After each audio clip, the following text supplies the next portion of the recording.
Mimi ningekuwa mshirika wa kawaida, wa kwanza kumwepuka ni mchungaji Moga, Askofu Moga. Huniambii kitu. Mnakumbuka vizuri wakati wa corona, mimi nilikula msimamo. Hakuna chanjo hapa.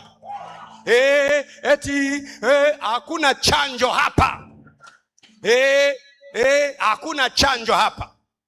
Tuliabudu sisi wakati wa corona, na katikati ya corona ndipo tulipojenga jengo letu, ghorofa ya kwanza, ghorofa ya pili, ghorofa ya tatu katikati ya corona. Wakati wengine wanalia, sisi tunacheka. Tuko tofauti. Kwenye kusimama kwenye imani, Mungu hakupi imani. Unajua ujasiri sio kukosa woga. Courage is not the absence of fear. Ujasiri ni kujua kilichokuleta duniani.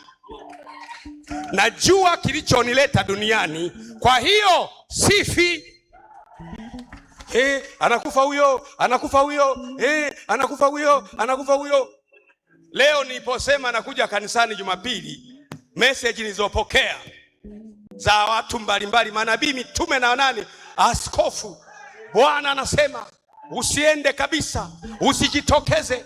Bwana anasema, nikawaambia sikilizeni, yanipasa kukwea nyumbani mwa Bwana leo.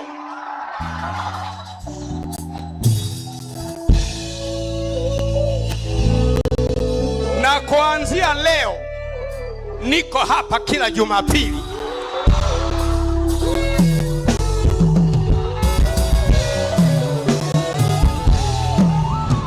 Ndio.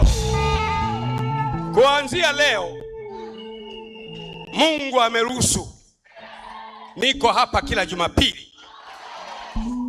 Tunataka kuwa na uamsho usiokuwa wa kawaida. Unaona jengo hili halitutoshi.